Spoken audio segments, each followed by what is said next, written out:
Bueno, con alegría volver a encontrarnos en este espacio donde la palabra respira, donde el pensamiento se vuelve abrazo y donde cada historia tiene voz. Aquí estamos tejiendo como siempre esas reflexiones que nacen del día a día, de lo que vivimos, de lo que soñamos, porque escucharnos también es reconocernos y reconocernos es el primer paso para transformar estas verdades maquilladas que hoy vamos a hablar, que tantas veces nos han querido imponer.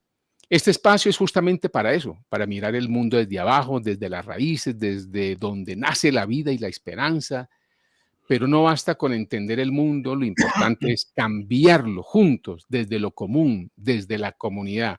Así que esta conversa nos mueve, nos inspira y nos deja pensando, nos invita además a que nos inscribamos a nuestro canal y sigamos caminando juntos, juntas, compartiendo estas miradas que nos transforman y se nos hacen cada vez más humanos. Y claro, el agradecimiento entonces también para Urdimbre Radio 100.6 FM, que nos acompaña en directo, y a La Voz de Mi Barrio 7, que abre sus micrófonos para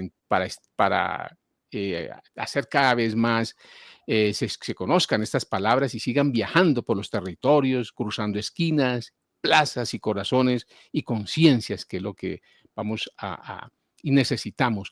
Hoy abrimos el programa con una mirada profunda al mundo del trabajo contemporáneo, guiados por el investigador Alejandro Espinosa Llanes, quien nos invita a pensar cómo la llamada revolución tecnológica 4.0 y el avance del neoliberalismo ha transformado la vida laboral. Creo que es crucial e importante nosotros participar hoy en este encuentro. En sus escritos nos muestra cómo la subcontratación, la digitalización y la llamada uberización han vuelto al trabajo casi invisible, sin estabilidad, sin rostro y sin nombre. Pero también nos propone un camino: repolitizar el trabajo, recuperar también el sentido humano y colectivo y fortalecer las formas solidarias y comunitarias, digamos, que aún resisten en medio de tanta fragmentación de este sistema neoliberal, desarrollismo y bueno, que tenemos nosotros y del capitalismo. Hoy desde esta palabra viva les invitamos entonces a reflexionar sobre cómo volver a tejer el valor del trabajo como un acto de dignidad, encuentro y de construcción de futuro, un futuro con dignidad, ¿no? Voy a presentar a nuestro invitado, pero antes, doctor Alejandro Espinosa, un saludito para nuestra gente de nuestro programa, para nuestra gente de Latinoamérica, de nuestros queridos hermanos de la Vía Yala, de Atahual, de todo lo de Tahuantinsuyo, Anahuac, que eran nuestros nombres de nuestros originarios de nuestros pueblos. Pues muchísimas gracias, Armando, en primer lugar, por ahora sí que esta bienvenida tan abrigadora, ¿verdad? Tan cálida. Y por supuesto, un saludo para la gente que está, para la audiencia, y que ojalá podamos establecer un nivel de diálogo que nos ayude a pensar un asunto clave en el mundo contemporáneo, que tiene que ver con el trabajo en nuevas condiciones, ¿verdad? Pero bueno, muchísimas gracias y un abrazo enorme para, pues, ahora sí que la gente de América del Sur que tanta falta nos hace reflexionar, unirnos, trabajar juntos y empezar a cambiar la historia. Comentaste algo muy importante, no solo en términos de reflexionar las cosas, sino también de apuntar hacia la transformación, ¿verdad? No solo quedarnos con este nivel de contemplación, quizá una buena elaboración, un buen diagnóstico, sino también propiciar acciones que permitan ir transitando hacia cambios importantes y necesarios para nuestra América. Exacto, Muchas sí. gracias. No. Bueno, voy a presentarte de una forma muy corta porque sabemos que tu hoja de vida es muy grande, el trabajo que has venido haciendo históricamente. Es licenciado en Sociología por la Universidad Nacional Autónoma de México, maestría en Sociología del Trabajo por la Universidad Autónoma Metropolitana UAM, Unidad Iztapalapa. También es doctorado en Estudios Organizacionales por la UAM, Unidad Iztapalapa, diplomado universitario en Análisis Político por la Universidad Iberoamericana. Y también es profesor titular de tiempo completo de la UAM, unidad de Xochimilco y miembro de posgrado de estudios organizacionales. Bueno, tienen trabajos escritos que nos parece muy importante que empecemos a hablar sobre eso, porque tú nos das ahí unas luces que necesitamos urgente, porque definitivamente al abrir un poco ese panorama del mundo laboral del siglo XXI, tener esa claridad nos permite reflexionar, ¿no? Hacer todo un pensamiento crítico para ver cómo dignificamos nuestra vida del mundo del trabajo. Yo te invitaría, mi doctor Alejandro, que nos hicieras un contexto de ese trabajo y de esos escritos y después ahí vamos haciendo la conversa para hacer cada vez más explícito todo lo que has venido escribiendo. Claro que sí, Armando. Bueno, de entrada, podemos hablar de las nuevas condiciones de trabajo, pero no son un producto de generación espontánea, sino se trata de un conjunto de condiciones que se van articulando en el tiempo, a veces en la historia larga, como señalaba el historiador francés Fernand Braudel, pero también de elementos de la historia corta, ¿no? En esta idea de los tiempos, destiempos y contratiempos al que nos sometemos como sujetos de este mundo. Y bueno, en esta condición, pensando repito, en esta historia un poco más larga, vale recordar algo que planteaba Marx sobre la tecnología y la relación del hombre con las máquinas, ¿no? Señalaba, y lo leo textualmente, ¿no? Decía, el capital es trabajo muerto que no sabe alimentarse, como los vampiros, más que chupando trabajo vivo, y que vive más cuanto más trabajo vivo chupa. Es una metáfora, me parece muy afortunada, por ejemplo, para pensar los nuevos procesos de automatización, el relieve de la inteligencia artificial en lo que es la actualidad en el mundo del trabajo. Pensemos, por ejemplo, en los sistemas que hoy producen traducciones instantáneas o escáneres que diagnostican enfermedades con un nivel de claridad envidiable. Se han hecho experimentos en donde hay un grupo de médicos reflexionando sobre un asunto y del otro lado una máquina y puede tener un nivel de aproximación a la problemática mayor que este grupo de trabajadores, ¿no? Es decir, cómo hay una historia en donde el trabajo humano puede estar siendo desplazado. Y esta es una historia muy larga, porque cuando vemos, por ejemplo, el proceso de lo que se conoce inicialmente como la primera revolución industrial, estamos hablando de 1700, 1800, ¿verdad? En una franja de tiempo importante, ahí en ese momento hubo un desplazamiento de fuerza de trabajo, producto de la incorporación de la tecnología, ¿no? Lo que llaman los economistas desempleo tecnológico. Entran las máquinas y van haciendo a un lado a los trabajadores.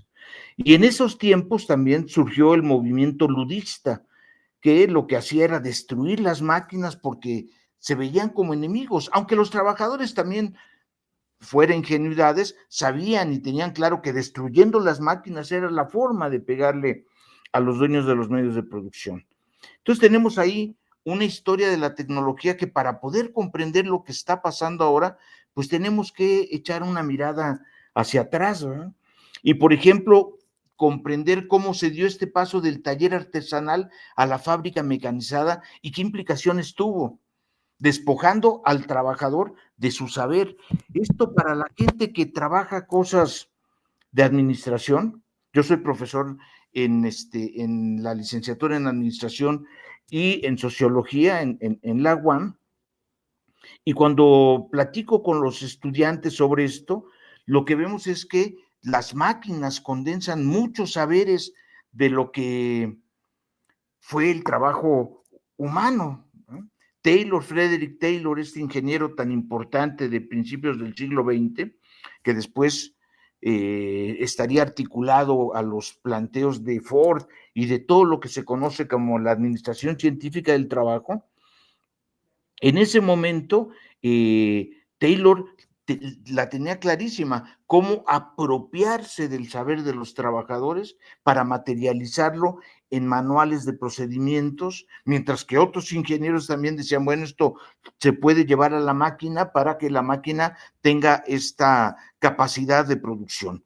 Los Gilbert, toda la aportación que hacen ellos, apunta en ese sentido, cómo se podía apropiar el trabajo humano y llevarlo a, en este caso, perdón, llevarlo a la tecnología, ¿no? Y ahí tenemos diferencias importantes, mientras que en el trabajo artesanal el trabajador controlaba todo el proceso, tenía claridad de qué cortar, en qué momento, de acuerdo a ciertos tiempos, cómo ensamblar, reparar, en fin, ¿no? Con la industrialización se descompone esto.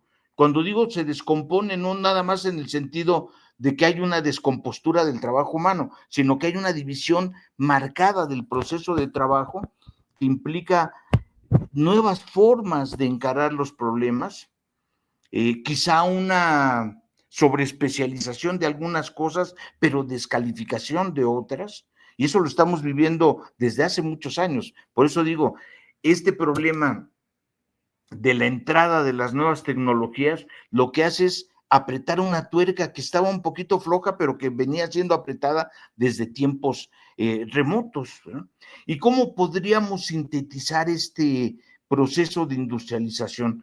Yo lo planteo de esta manera, ¿no? Hay un despojo del obrero de su control del proceso de trabajo, que eso es clave, cómo se controla la actividad, ¿no? Cómo se traduce ese trabajo obrero en movimientos simples, repetitivos, cómo se traslada eso a las máquinas, a ese trabajo, entre comillas, muerto, ¿no? Y que permite comprender que estamos viviendo procesos en donde pareciera que no es el obrero el que controla el proceso de trabajo ni los tiempos de trabajo, sino es la máquina.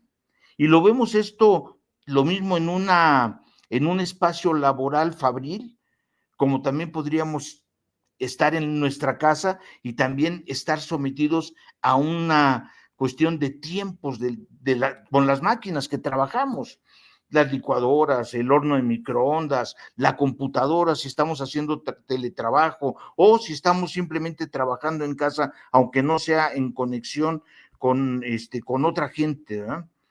Bueno, este trabajo vivo que se materializa históricamente en las máquinas, la tecnología, en el tiempo actual se convierte en una materia prima muy valiosa, que justamente permite esta cuestión del manejo de los algoritmos que pueden en su momento, y lo está haciendo, desplazar a los propios trabajadores, ¿no?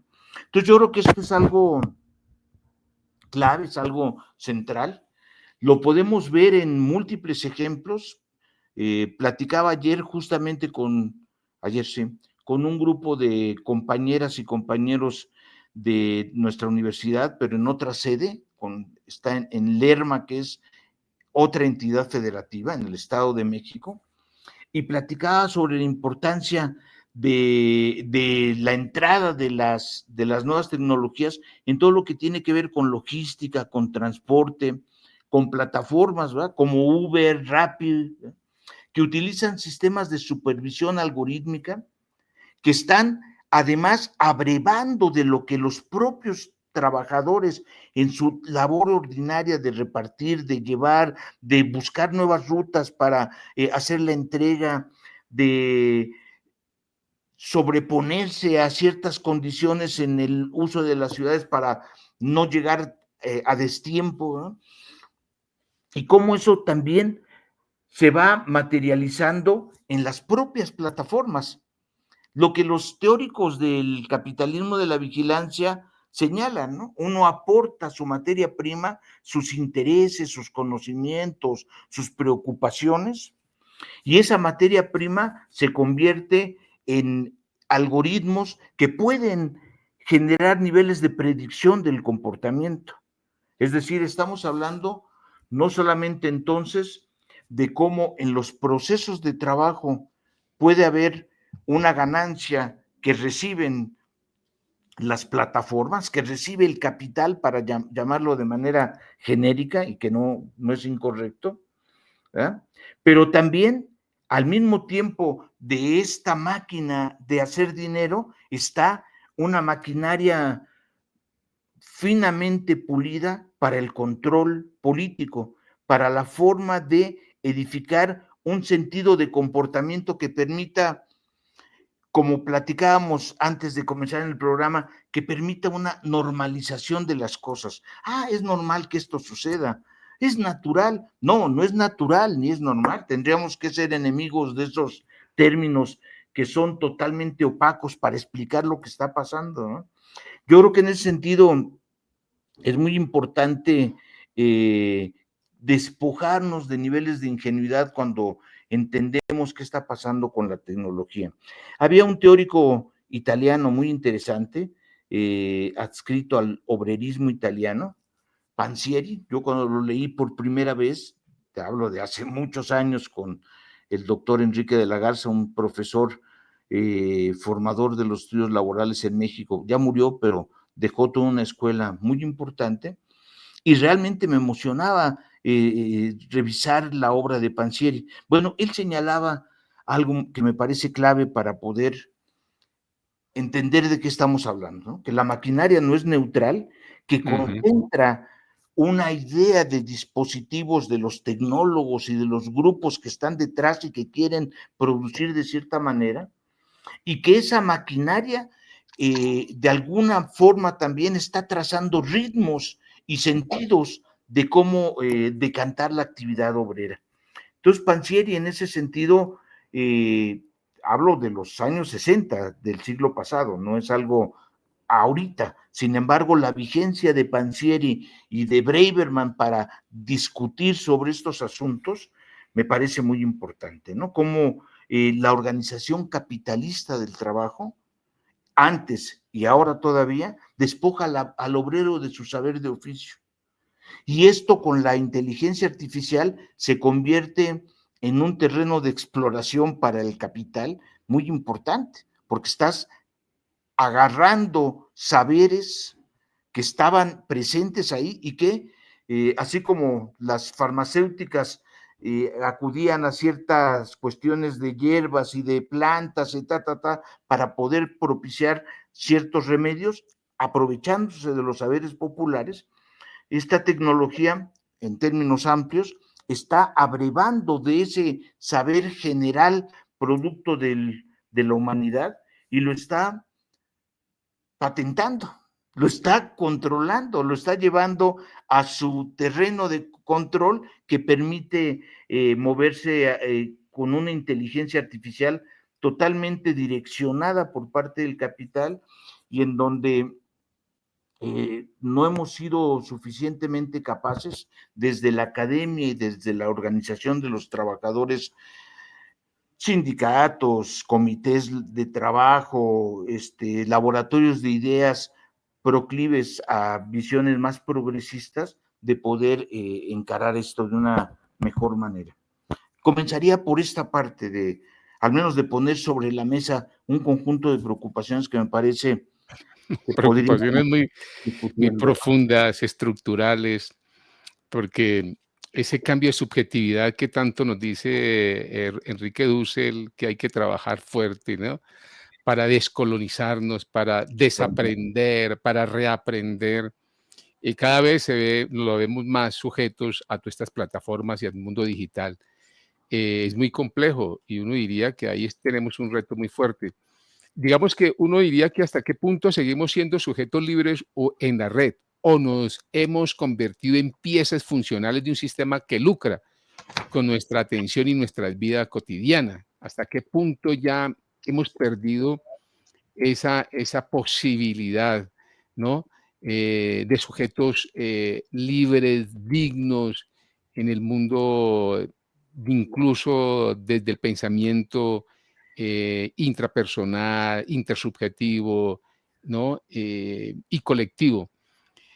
¿Qué hacemos ahí frente a esa si nos hemos realmente convertido o todavía tenemos opciones para no seguirnos convirtiendo en esas piezas funcionales del sistema. Claro, yo creo que, o sea, esto que señalas en términos de preguntarnos sobre los márgenes de libertad, nuestra capacidad de autonomía en un contexto como el que estamos viviendo, nos lleva a discusiones muy profundas. Me acuerdo de algo que se planteaba sobre la cuestión del libre albedrío, ¿no? ¿Hasta qué grado existe el libre albedrío? Y hay ya bibliografía sobre esto en Pues, donde, o la opinión pública, ¿no? claro, en donde realmente uno dice, ah, caray, bueno, nosotros mismos hemos sido formados por múltiples espacios, ¿no? Que van decantando en nosotros sus ideas, sus cosmovisiones, sus preocupaciones. Podemos pensarlo hasta en términos de, bueno, el peso de la mamá y las formas de lactancia y la forma en que se encadena la relación con la familia, después con los amigos, hablando de círculos concéntricos que van creciendo, ¿eh? En una espiral compleja, pero que ahí está formándonos. O sea, yo creo que nosotros somos, que quizás es muy simple decirlo, pero somos criaturas sociales. Hemos sido edificados por múltiples manos, algunas más bondadosas y otras muy rudas, ¿verdad? Pero yo creo que en ese sentido, como productos sociales, ¿sí? Ahora sí que nacemos en condiciones históricas que no elegimos, pero no se convierte esto en un hecho fatal de que como nacimos en estas condiciones, así nos quedamos, ¿verdad? Creo que en ese sentido, recuerdo mucho la tercera tesis de Marx sobre Feuerbach, que iba en ese sentido. Los hombres nacen en condiciones históricas no elegidas, en donde pueden encontrar posibilidades de cambio, de transformación. En general, una gran parte de la sociedad se reproduce bajo esquemas de convenciones sociales dominantes. Y lo podemos ver en la escuela, lo podemos ver en la participación política. A veces no vemos que no vemos, ¿no? No nos damos cuenta que no nos damos cuenta que estamos con esas ataduras. Creo que una labor de sujetos organizados tendría que pasar por hacer una reflexión de este tipo de cosas. ¿Hasta qué grado estamos eh, avanzando en un marco de libertad, rompiendo ataduras, rompiendo convenciones sociales dominantes? ¿O hasta qué grado simplemente estamos reproduciendo cosas?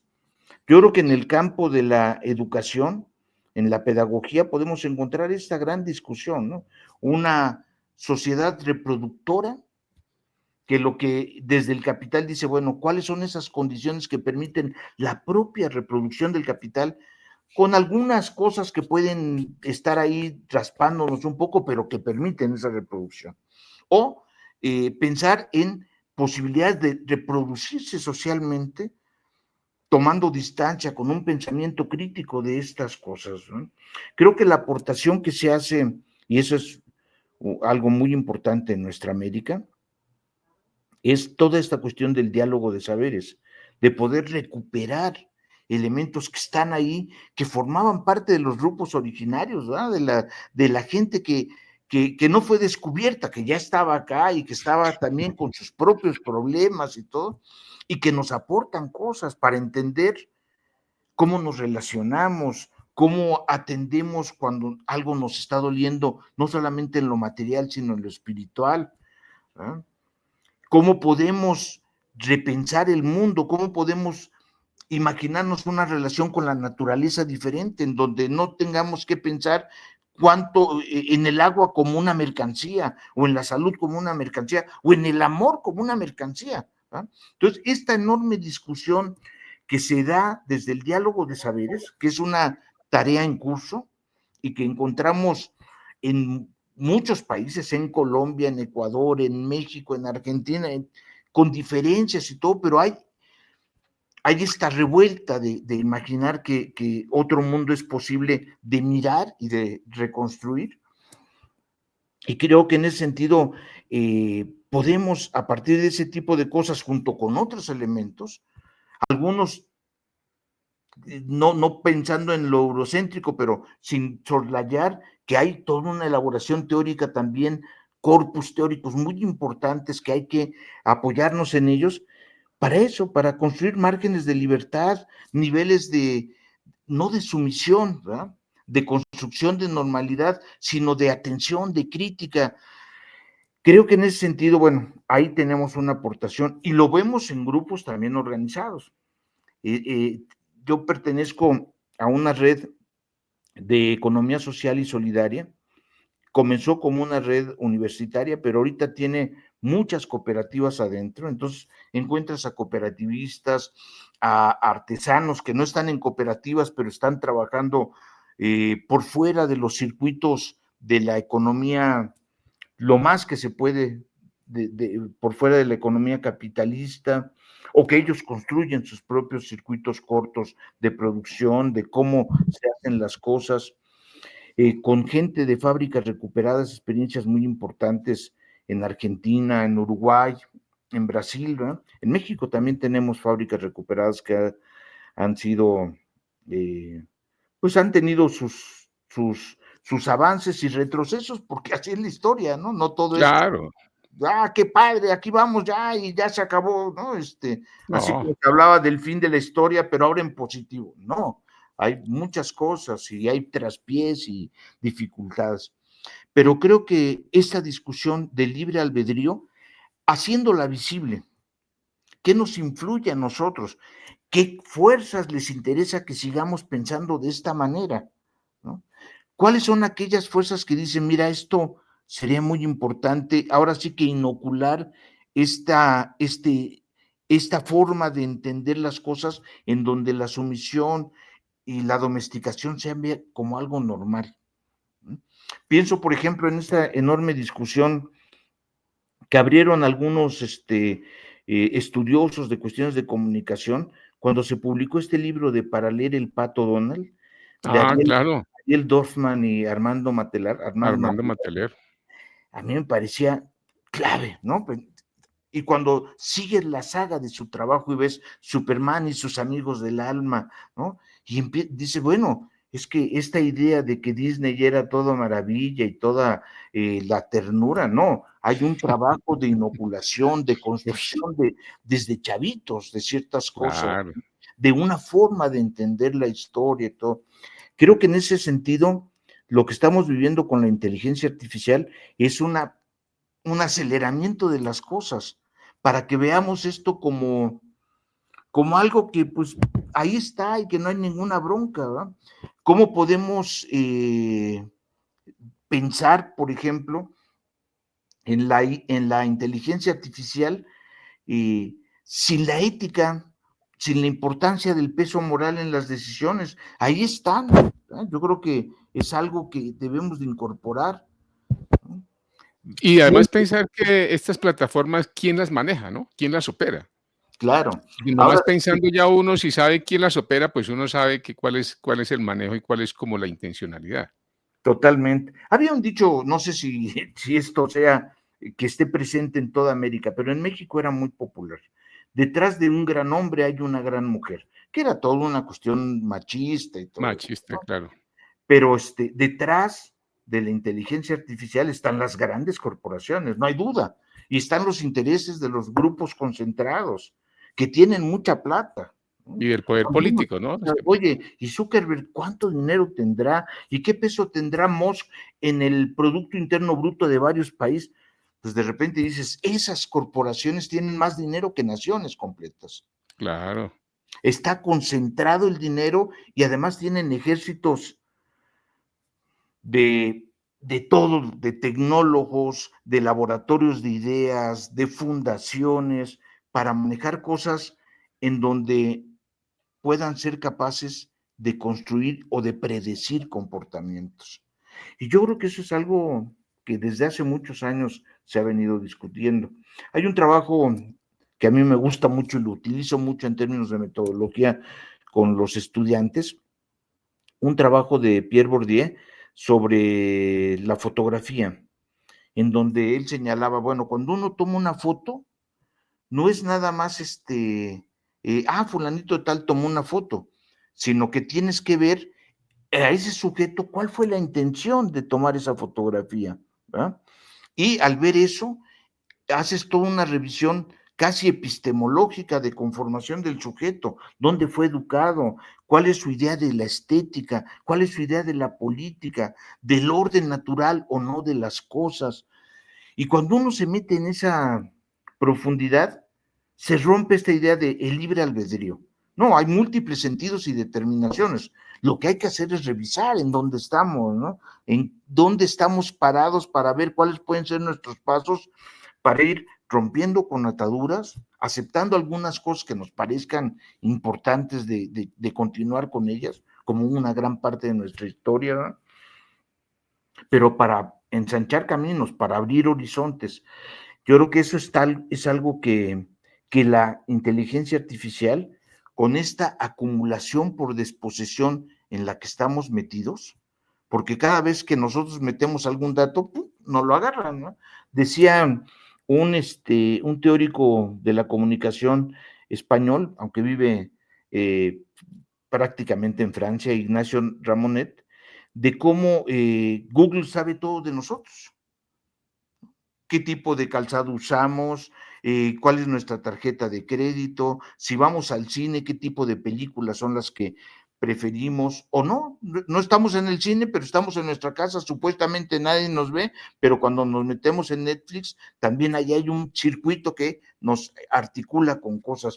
Entonces yo creo que esta parte de un capitalismo que ha construido un panóptico que se mete en todos lados, puede estar en el sanitario de nuestra casa, puede estar en la recámara, puede estar en donde sea, ha hecho visible lo que a ellos les interesa y ha dejado de manera poco legible para nosotros en esta lectura de las exigencias de lo que tendríamos que hacer, cómo se va construyendo esto, ¿no? Una saga interminable de saberes que ellos los meten en su máquina y procesan cosas. Nosotros no tenemos la capacidad todavía para eso. Una profesora me comentaba hace poco, me decía, pero ¿no sería importante que las universidades tuviéramos una actividad principal para empezar a construir inteligencia artificial desde las universidades? Sería maravilloso, pero para eso necesitas mucha plata y mucho conocimiento, ¿no? Sí. Yo creo Lo que que han ahorita, hecho es alimentarlos, algunas universidades han alimentado algunos conceptos, ¿no? El trabajo autónomo, solidario, colectivo, y se le da bibliografía a la inteligencia, pero de todas formas que eso allá, pues, ante unos dueños que siempre han manipulado, pues, esa alienación es más, cada vez más profunda de lo que hemos hablado, ¿no? Lo que Carlos Marx siempre nos habló, ¿no? De la alienación. Pero yo te propongo lo siguiente, mi doctor Alejandro, escuchemos un tema para que nos vayamos a otro de estos mundos que nos agobian, pero que también hemos naturalizado, que es el mundo laboral y que tú llamas también la uberización, ¿no? Y que me parece importante, pero que el preámbulo nos lo haga uno de esos hombres maravillosos que me gustaría que tú lo presentaras, que aquí lo tenemos, un claro, hombre pues que nos ha dejado su voz, su pensamiento, era un actor, era un libretista, pero qué bueno que tú nos presentes ese tema porque nos va a contextualizar un poco sobre el mundo del trabajo.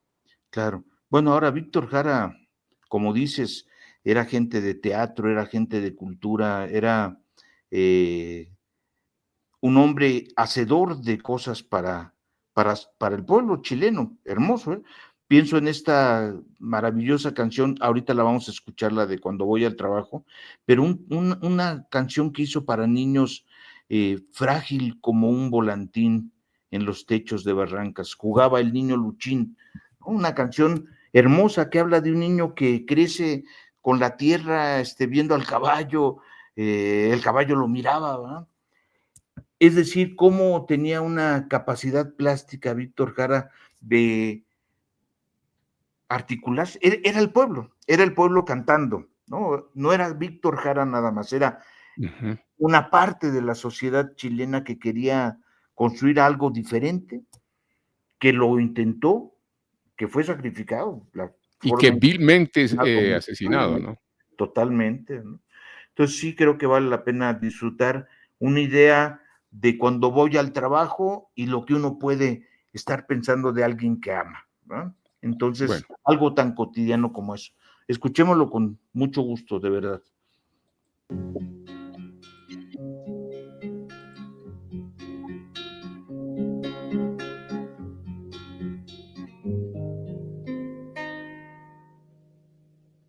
Cuando voy al trabajo, pienso en ti por las calles del barrio. Pienso en ti cuando miro los rostros tras el vidrio empañado, sin saber quiénes son, dónde van. Pienso en ti, mi vida, pienso en ti,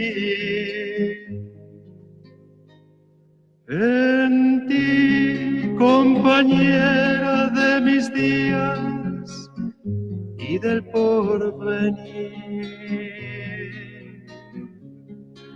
de las horas amargas y la dicha de poder vivir,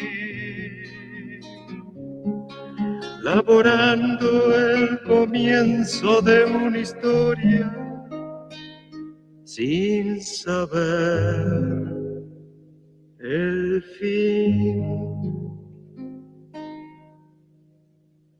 Cuando el turno termina y la tarde va estirando su sombra por el tijeral, y al volver de la obra, discutiendo entre amigos, razonando cuestiones de este tiempo y destino,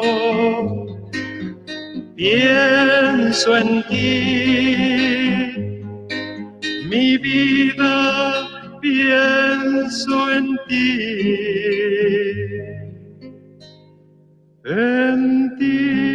compañera de mis días y del porvenir, de las horas amargas y la dicha de poder vivir, laborando el comienzo de una historia sin saber el fin. Cuando llego a la casa, estás ahí y amarramos los sueños. La, la, la, la, la,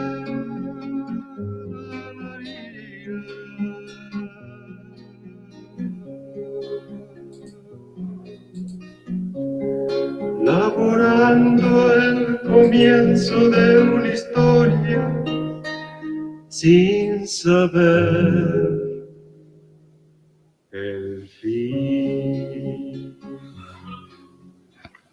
bueno, ahí escuchamos el tema.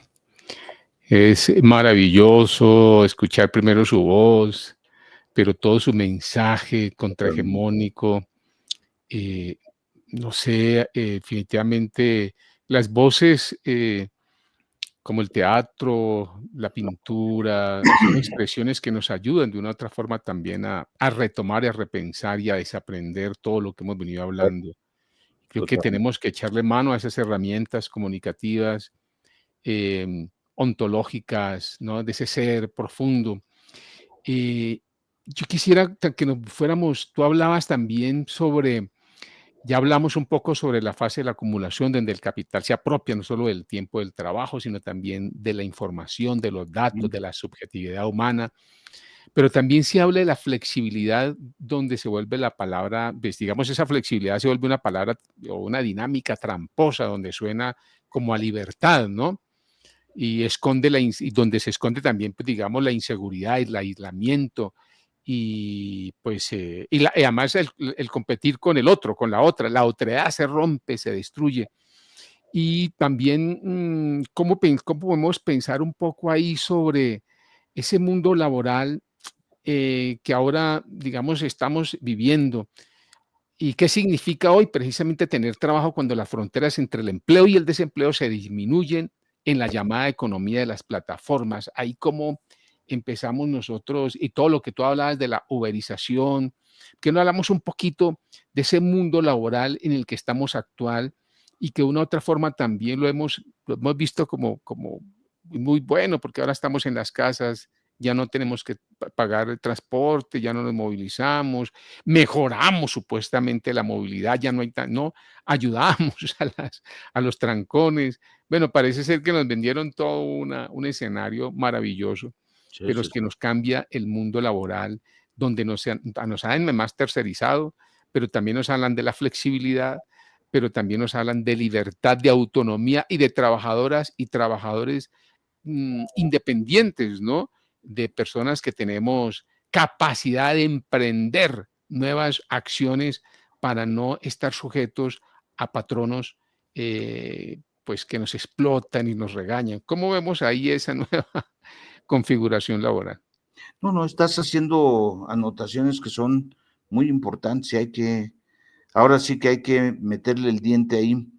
Por un lado, esto que señalas del teletrabajo, que ya no es algo nuevo, ya también en una revisión que yo hacía de la presencia del teletrabajo, desde el año 85 ya había experiencias de teletrabajo importantes, ¿no?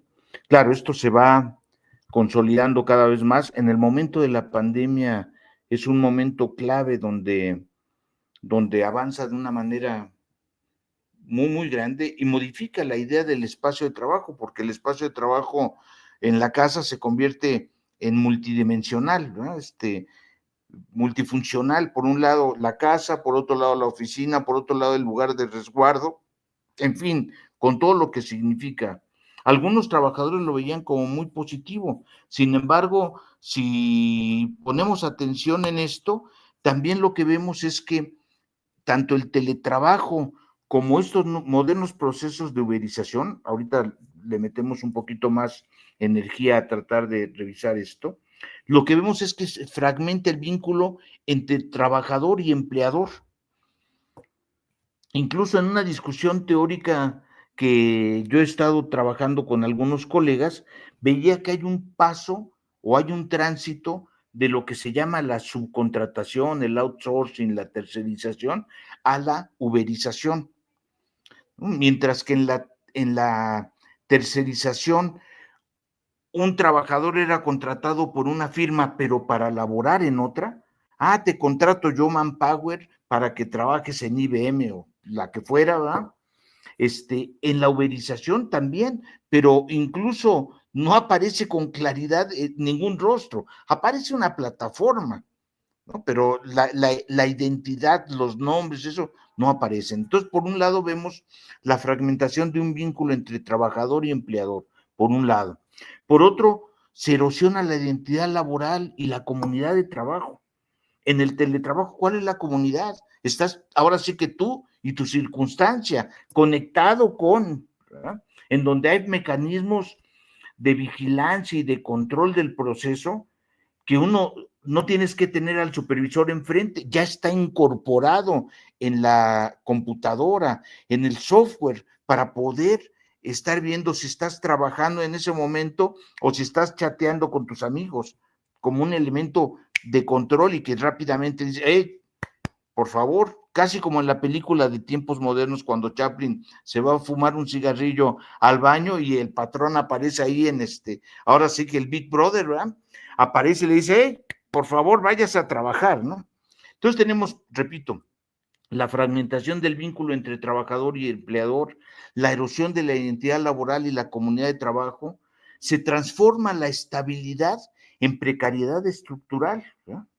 Y lo que antes era una comunidad de trabajo, ahora podemos ver que se transforma en un campo disperso, como algo que está ahí, ¿verdad? Pero con ese nivel de dispersión. Creo que yo, por ejemplo, estuve un buen rato viviendo en Argentina y lo que encontrábamos ahí en Argentina era una presencia de muchos migrantes que llegaban, sobre todo de Venezuela, había mucha gente de Venezuela, menos de Colombia, mucha gente que trabajaba de Bolivia, pero en otras cosas, pero la gente que se dedicaba, por ejemplo, a cuestiones de transporte como taxistas o a tareas de reparto, era gente, mucha gente de estos países y también propiamente pues de gente argentina. Mi hijo andaba en eso, entonces yo tuve oportunidad de acercarme y de ver y platicar y revisar algunas cosas a partir de la propia experiencia de mi hijo. ¿Y qué veíamos? Pues un proceso de planeación de las ciudades, en donde encontrabas formas de trabajo, construcción de rutas, también una cuestión de cierta transmisión de saberes, pero realmente construcción de comunidades, de lugares donde pueda haber convivencia, procesos de cooperación, eh, construcción identitaria para ver cómo le peleamos a la plataforma para que nos pague más por lo que esto significa, porque no nada más es el tiempo de trabajo. Que invertí tantos minutos en pedalear, ¿verdad? O en andar en moto, ¿eh? Sino las implicaciones que puede tener en términos de seguridad laboral. Julio César Nefa, un profe muy querido argentino, ya es una persona grande él, y él ha estado elaborando cosas sobre eso en términos de las condiciones y medio ambiente de trabajo para poder revisar esto de manera muy puntual, ¿no? Ahora, en esta cuestión de lo que yo en algún artículo comentaba como el trabajo sin rostro ni nombre, ¿no?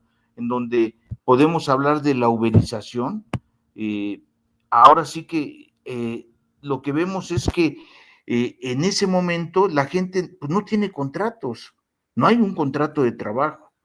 Los empleadores intermediarios son ilegibles, están por fuera, no es una persona físicamente que pueda llegar y encararlo, ¿eh? O platicar. Hay una rotación constante de la tarea, lo que implica además la imposibilidad de proyectar un futuro para muchos destacamentos de trabajadores, para amplios destacamentos de trabajadores. Esto que tú señalabas de la flexibilidad se constituye en subordinación, ¿no? En una subordinación en donde lo edulcoramos a esta cuestión de yo tengo mis horarios, yo tengo mi calendario de trabajo, yo soy dueño Exacto. de mis tiempos, pero Ajá. realmente no, tú estás atado por algo que puede ser medio invisible, medio ilegible, sobre todo si no hay un ejercicio de intelección de las formas de control que están ahí presentes, ¿no? Planteaban unos compañeros de Argentina en un trabajo que se llama uberización, la nueva modalidad de precarización laboral. Ellos comentaban algo muy interesante, ¿eh?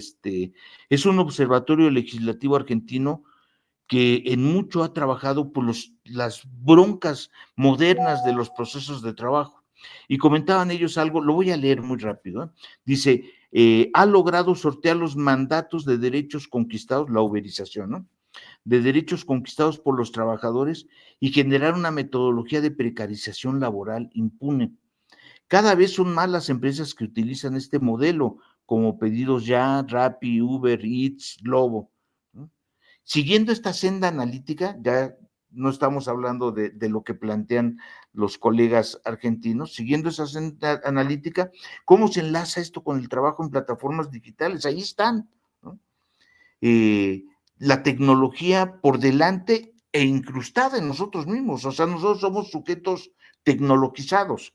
Hay un adoctrinamiento en el uso de la tecnología, así como aprendimos a leer a veces sin, y las más de las veces sin el pensamiento crítico, acá lo que hemos hecho es incorporar la cuestión de la tecnología a nuestra forma de manifestarnos, de encontrarnos con la tarea, de desplegarnos en el mundo y se constituye en algo también estructural. Entonces la uberización no se elimina simplemente con que digamos, pues no estoy trabajando en esto, ¿no? Sería un error pensar eso. O sea, ahora sí que, como decía Ritter, ¿verdad? La McDonaldización de la sociedad, estamos ahí adentro. Lo que tenemos que hacer es visible, ¿verdad? Ahora hay algunas cosas ahí en términos de cambios tecnológicos que tendríamos que revisar. Por ejemplo, el trabajador de plataforma no está contratado por la empresa. Sí hay una relación comercial, dicen ellos, para no asumir ninguna cuestión que tenga que ver con lo laboral, ¿verdad? Y en ese sentido hay una externalización de esta relación.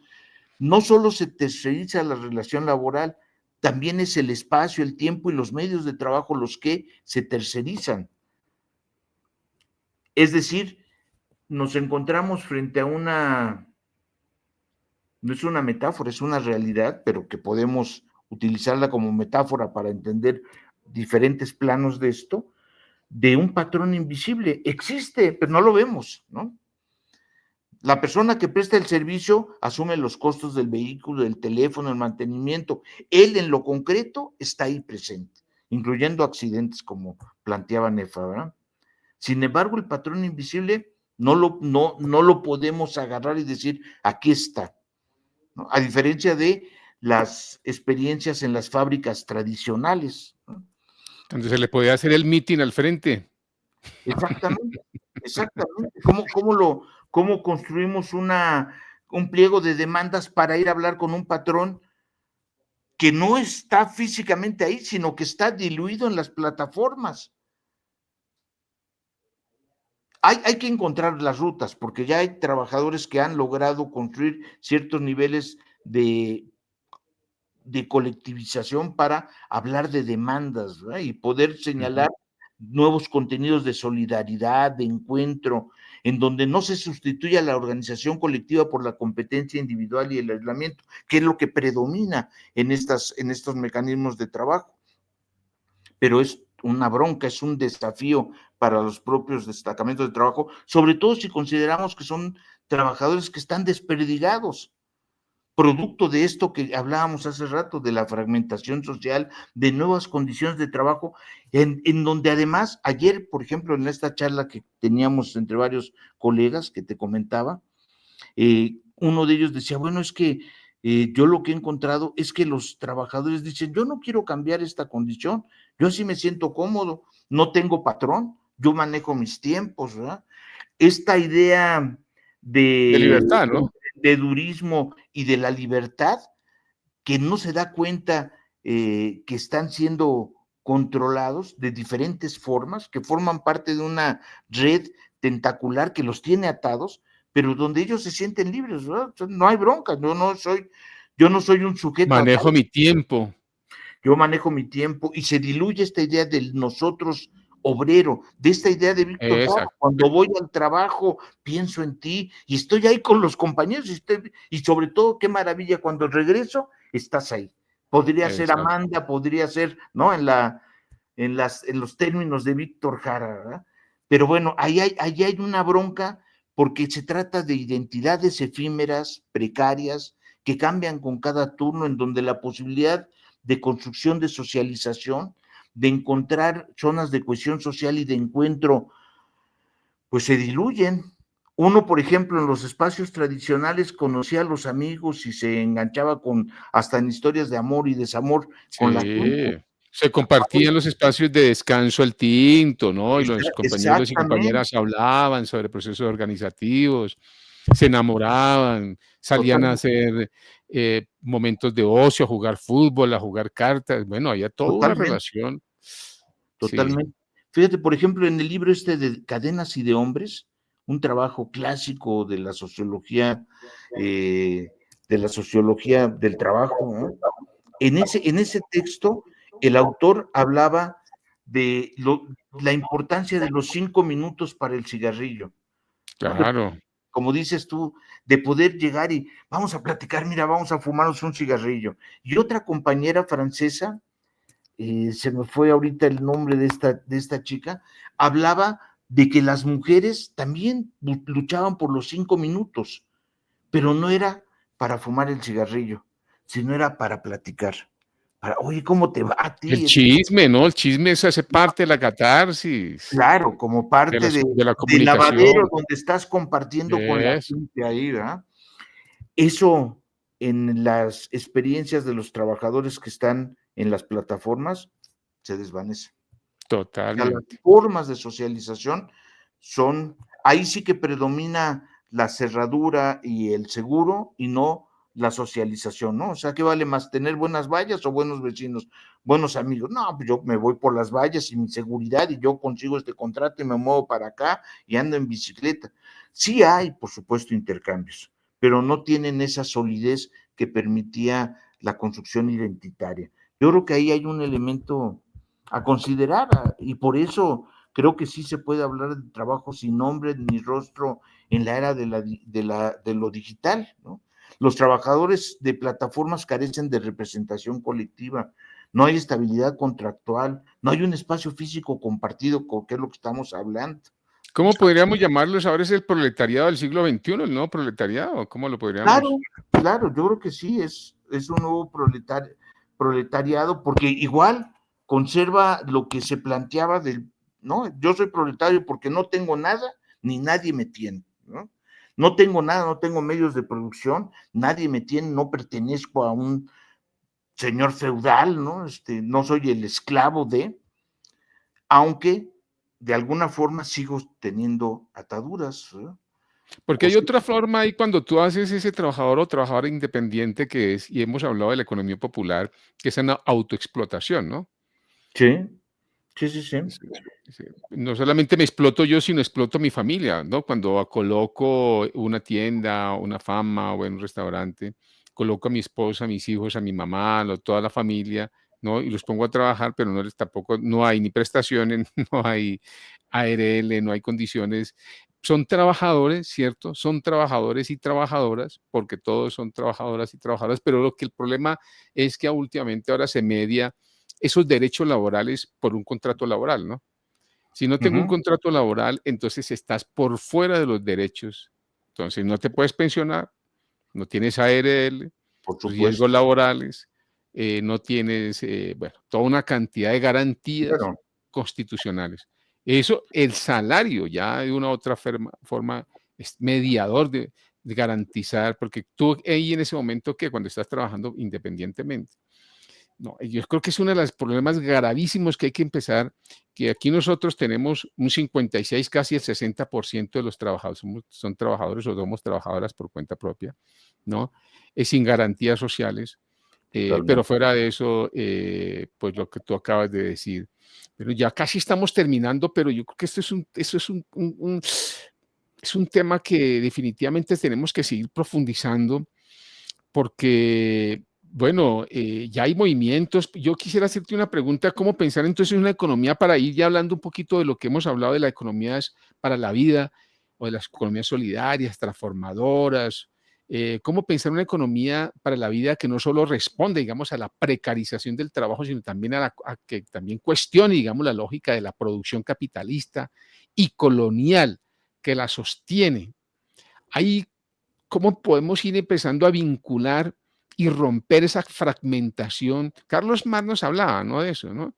Yo creo que el éxito de este sistema es que rompió lo común, la comunidad para volverla una sociedad de egos, de individuos, ¿no? Totalmente egocéntricos, exitosos para su vida y totalmente aislados, que simplemente piensan en su, yo pienso, yo exploto, yo vivo en otro mundo. ¿Cómo pensamos, cómo nos pensamos desde ese mundo tan fragmentado?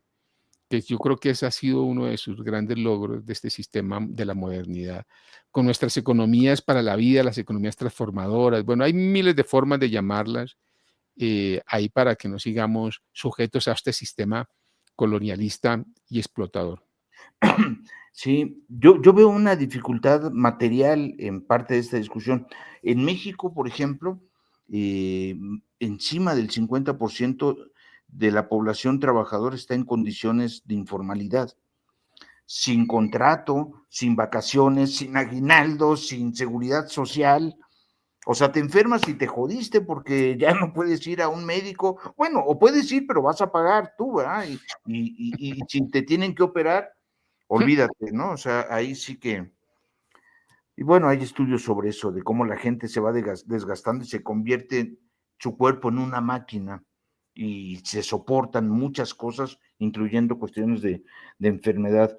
Pero yo creo que esto tiene que ver con ese problema. Estamos en condiciones sociales en donde ha crecido la bronca del individualismo. Lo vemos, pues, si volteamos a América Latina, dices, wow, lo que está pasando en Bolivia, lo que está pasando en Ecuador, lo que está pasando en Chile, los avances de la derecha. El domingo hay elecciones en Argentina y Milei tiene posibilidades, espero que no, de lograr un cierto nivel de representación para poder avanzar en sus proyectos de segunda generación, que habla de sus reformas de segunda generación. Espero que no. Ojalá que no. Pero son parte de esas cosas que dices, ¿cómo puede ser que te están oprimiendo? Y dices, bueno, no importa, de todos modos, que no vengan los otros, aunque con los otros vivías mejor. Es una cuestión ahí de Sí, brutal. Entonces yo creo que esto exige, por ejemplo, de espacios como el tuyo, Armando, de espacios en donde nos escuchemos, nosotros como trabajadores universitarios nos vinculemos más con la sociedad, construyamos puentes. Ahora sí que, como planteaba Paulo Freire, repensar la pedagogía del oprimido, en donde estamos nosotros, ahí adentro, porque nosotros somos parte de esta sociedad en donde nos oprimen, nos aplastan, nos desmoronan, nos hacen que rompamos vínculos, etcétera. Yo creo que esa parte tenemos que trabajarla. No, yo en los esfuerzos que tenemos ahí con las cooperativas, creo que ese es un espacio. Hay mucha gente que está por fuera de los circuitos del capital, pequeñas experiencias, pero hablamos de millones en el mundo, mucha gente. Lo que pasa es que estamos desarticulados. O sea, estamos desarticulados y no se ha construido una narrativa en términos de batalla cultural que digas, rompamos con la hegemonía del capital, que pero todo. también es paradójico, Alejandro, cuando hablamos de organizaciones solidarias, pero las organizaciones solidarias también están atomizadas, ¿no? También, exactamente, esa, No hay ¿cómo? una interorganización, redes solidarias, cooperativas, ¿no? Que haya. Exactamente. Fíjate, ayer estábamos, no es mentira, estábamos en un congreso del Sindicato Independiente de Trabajadores de la UAM. Yo llevé un saludo de argentinos que viven en México, pero que forman una cosa que se llama Argentinos para la Victoria, ¿no? Que piden votación diferente para este domingo y libertad para Cristina Fernández de Kirchner, que lleva más de 100 días ahí presa, ¿verdad? Con una tobillera electrónica como si fuera a huir del país, con un Sí. maltrato brutal. Bueno, estábamos ahí y estaba hablando con el dirigente sindical de una organización de los trabajadores nucleares. Y decíamos, mira, ¿cómo es posible? Hay dos grandes organizaciones independientes del movimiento obrero mexicano, de los trabajadores en general, están divididos por egos entre los propios dirigentes, ¿eh? O sea, hablo de grandes sindicatos con una enorme capacidad tecnológica, con mucha educación de las bases y sin embargo separados. Por un lado, los trabajadores electricistas con el liderazgo de Martín Esparza y por otro lado el liderazgo de los telefonistas con el liderazgo de Francisco Hernández Juárez. Bueno, ¿por qué no se han sentado? Ahí tenemos eso. O sea, se han aprovechado. O sea, no solamente nos ganan porque son fuertes, sino porque también estamos divididos. Y Exacto. eso es algo que ha dañado mucho a los trabajadores, esta vocación por la crítica brutal y permites que crezca el enemigo y cuando quieres acercarte a él para darle un golpe, pues ya es más fuerte que tú. Creo que ahí es un error táctico y estratégico de las organizaciones, pero eso es una tarea grandotota, colectiva, que rebasa mucho los esfuerzos de la academia, es un esfuerzo social gigante, ¿no? Ayer lo vimos en chiquito ahí cuando estábamos en un congreso extraordinario de los trabajadores del sindicato, pero sí me llamó la atención cómo nos encanta dividirnos, o sea, es Bueno, esta fragmentación que estamos cuestionando acá y que estamos poniendo sobre la mesa forma parte incluso dentro de los grupos organizados que Sí, claro. tienen No seguro, nos escapamos de esta modernidad que nos ha transversalizado, ¿no? ¿no? El Totalmente. pate no es hablamos queremos hablar de libertad, de muchas cosas, pero seguimos patriarcalizados, ¿no? Así es. Seguimos jerárquicos, seguimos excluyentes, todavía tenemos muchos elementos del racismo, de exclusión. Y creo que yo siempre ahí, pues, digamos, siempre hablo de Enrique Duce, porque él siempre habla, él dice, no, seguramente tenemos muchos años por ir cambiando todas estas dinámicas, porque son muy fuertes. Hemos ido a más de 500 años, educados, reeducados, repensados, la religión, los colegios, las universidades, en la casa, los Totalmente. dichos, no familiares de la abuela, no se asocie ni a la cama, le dicen a uno, ¿no? Los abuelitas, ¿no? Todo el mundo nos llevamos esa información. Bueno, Alejandro, yo pues agradecerte y nosotros agradecerte a ti por toda esa información. Creo que es necesario y urgente seguir hablando de todas estas dinámicas, eh, que lo hemos visto muy natural, que lo hemos visto de una forma que hemos liberado nuestro tiempo, ¿no? Y que definitivamente sí hay que replantearnos, repensarnos. Ya ahí vamos llegando entonces al final de este encuentro. Hoy junto pues ahí, contigo, pues Alejandro, abrimos el mapa, digamos, del trabajo contemporáneo, ese que se mueve entre la dignidad y la precariedad.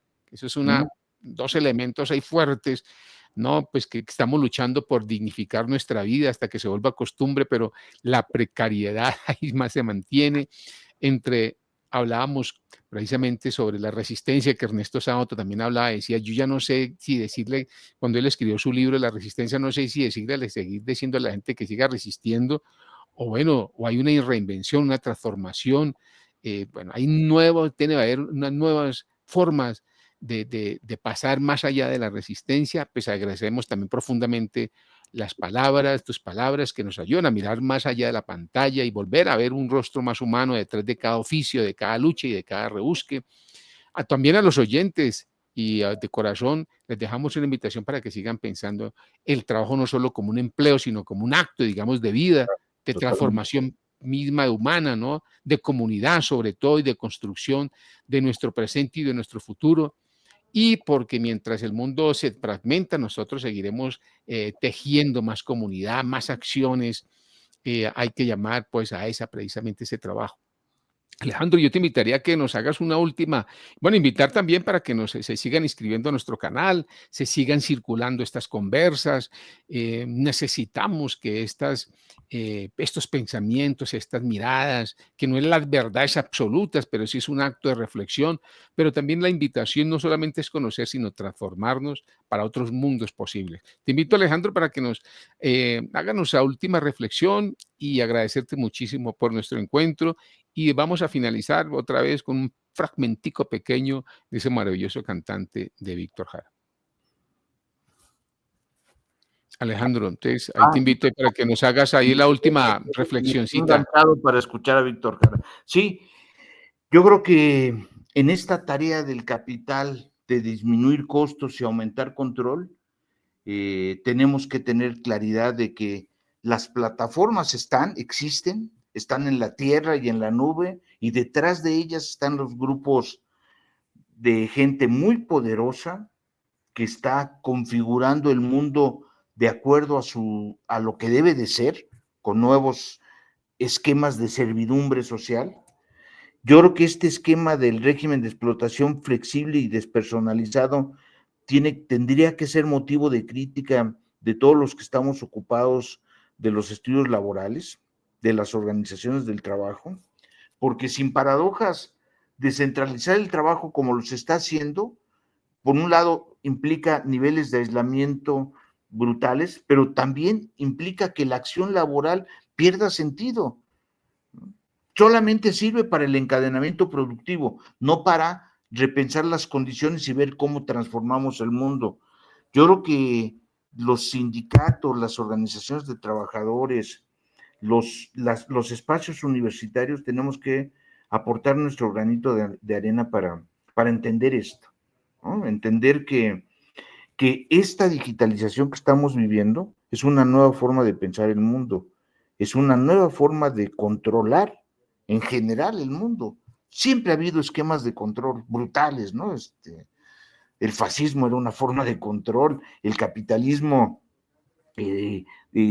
británico lo ejerció, vemos el caso de Palestina ahora, pero eso tenía que ver con la herencia británica brutal a principios del siglo XX, ¿verdad? Entonces, cuando hacemos un recuento histórico de elementos claves, ahí nos encontramos con eso, con siempre el encauzamiento para el control ha existido, pero ahora en las nuevas formas en que se está produciendo, es mucho más eficiente, mucho más rápido. Como yo utilicé un término, menos legible, hay una dificultad para entender ahí cosas de este tipo.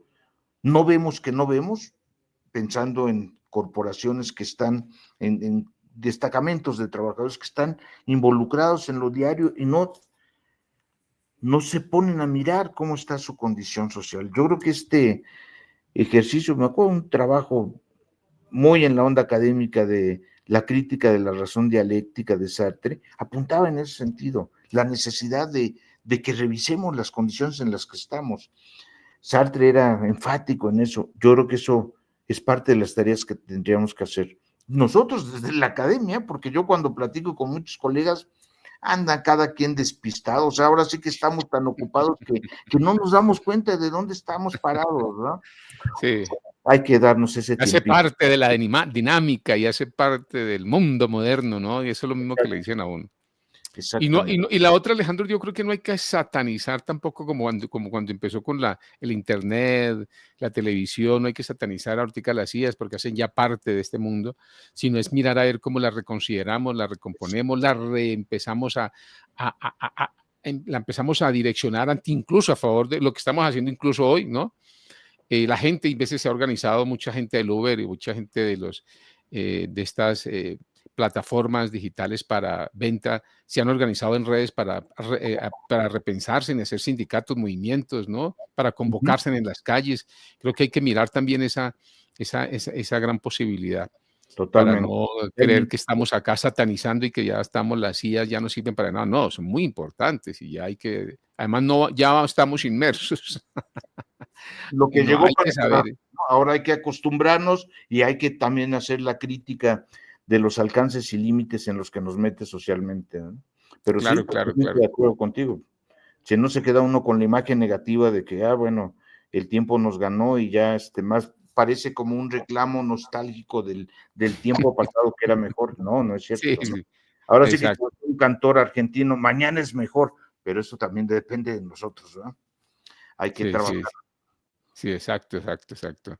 Bueno, vamos a terminar ahí con un pequeño fragmento de la canción que hemos colocado, porque yo creo que es muy diciente. Y te enviamos un abrazo muy fraterno, Alejandro, a ti, que sigas escribiendo sobre ese mundo laboral precario, pero que definitivamente, ojalá que nuestros movimientos y organizaciones y todo el pensamiento solidario y de las economías transformadoras coayuden a transformar toda esa precariedad laboral. Bueno, entonces un abrazo para todas y todos. Un gusto, de verdad, estar hoy con ustedes. Abrazo, Armando, muchas gracias.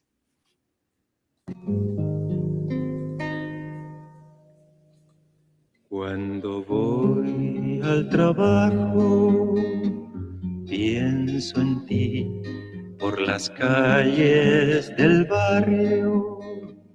Pienso en ti cuando miro los rostros tras el vidrio empañado, sin saber quiénes son, dónde van. Pienso en ti, mi vida, pienso en ti,